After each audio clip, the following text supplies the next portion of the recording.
Hi, ఇవాళ విసిరికాయ పప్పు చూపిస్తాను నేను. చూడండి, ఇగో కందిపప్పు ఒక చిన్న కప్పుతో తీసుకున్నాను. ఇగో ఇందులో వేసిస్తాను, చూపిస్తాను. ఫస్ట్ అయితే కందిపప్పు వేసాను.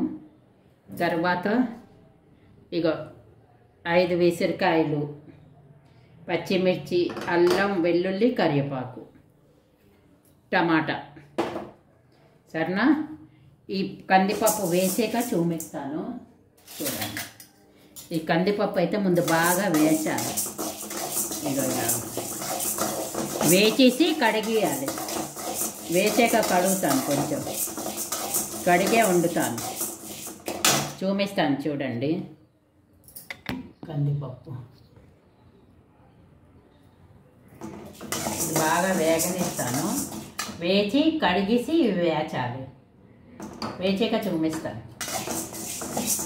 చాలా బాగుంటుంది విసిరికాయ కందిపప్పు. మీరు ఏ పప్పు అయినా వండుకోవచ్చు. నేనైతే ఇవాళ విసిరికాయ కందిపప్పు వండుతా అనుకున్నాను. చూపిస్తాను, చూడండి. మీకు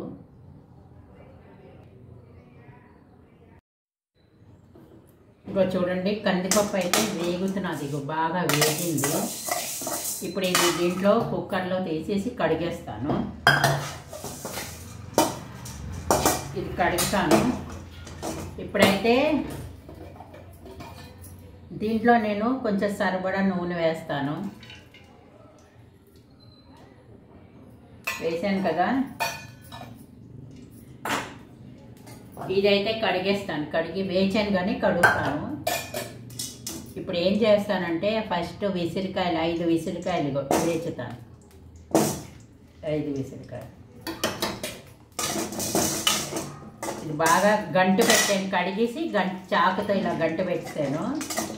ఇది కొంచెం వేసిన తర్వాత వెల్లుల్లి, కరివేపాకు, అల్లం, పచ్చిమిర్చి వేసుతాను. కొంచెం టమాటా కూడా వేస్తాను లాస్ట్లో. వేసాక చూపిస్తాను మీకు.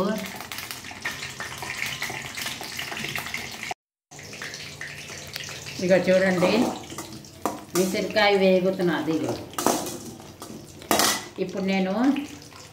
ఇప్పుడు ఇవన్నీ వేసేస్తాను.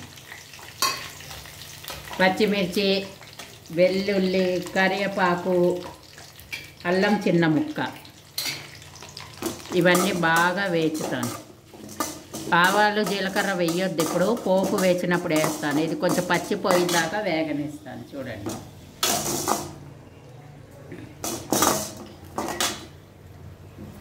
కొంచెం పచ్చిపోయిందాకా ఇదేమో కడిగేసాను కందిపప్పు శుభ్రంగాను. ఇప్పుడు ఇది వేచుతాను. బాగా వేచాక పప్పులో వేస్తాను. వేసాక చూపిస్తాను. చూడండి, కొంచెం పచ్చిపోయిన వరకే వేస్తాను. మార్చొద్దు.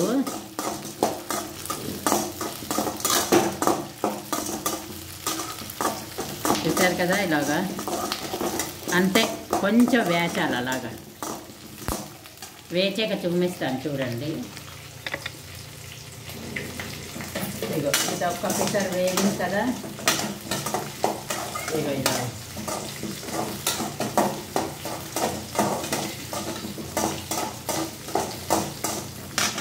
ఇందులో కూడా ఇది పడేస్తాను. టమాటా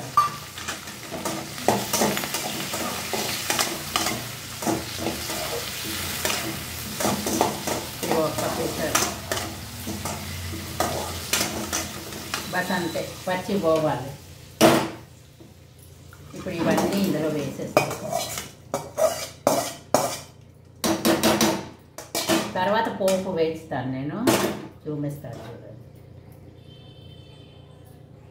కొంచెం పసుపు వేద్దాం.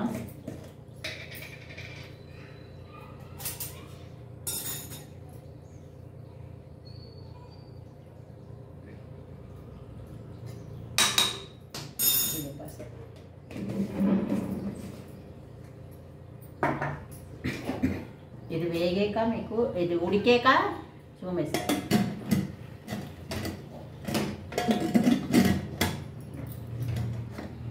స్టీల్ కుక్కర్లోనే వండాలంటారు. పప్పు అయినా అన్నమైనా ఏదైనా స్టీల్ కుక్కరే మంచిది. అల్యూమినియంలో వండకూడదు. ఇగో చూడండి, పప్పు అయితే ఉడికింది. ఇగో విసిరికాయలు ఉడికాయి కదా. ఇగో ఇప్పుడు నేను దీన్ని నొక్కేసి విసిరికాయ, నేను నీళ్ళు ఎక్కువ ఎందుకు పోసానంటే ఇంక ఇందులో పొయ్యొద్దు. నొక్కేసాక దీనికి విసిరికాయలు తీసేద్దాం. 5 గింజలు రావాలి ఇలాగ. చూసారు కదా.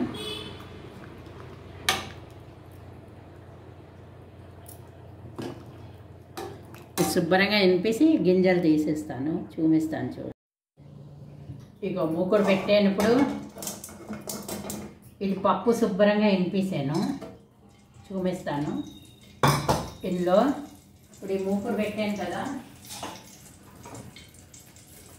ఇందులో కొంచెం నెయ్యితో పోపు పెడదాం.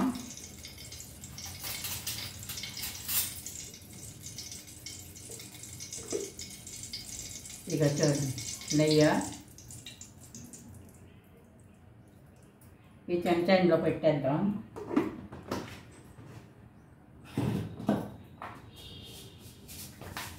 ఫస్ట్ అయితే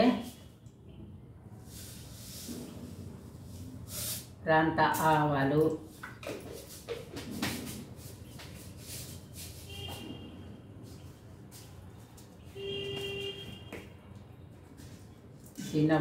జీలకర్ర,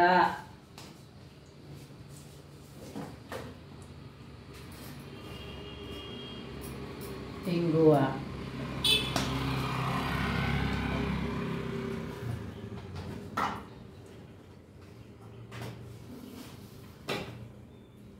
ఇగో ఎండిమిరపకాయలు.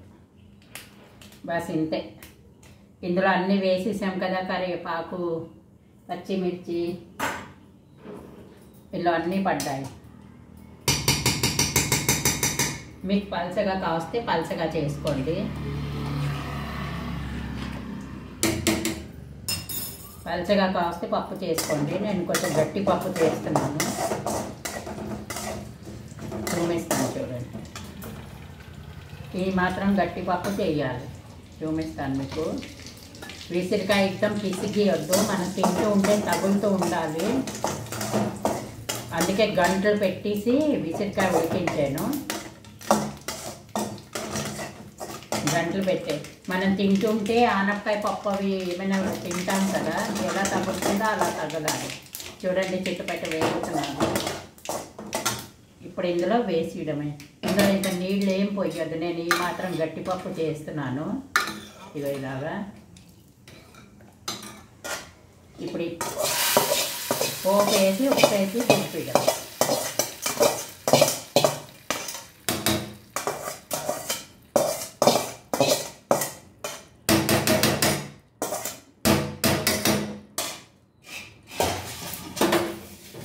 చూడండి,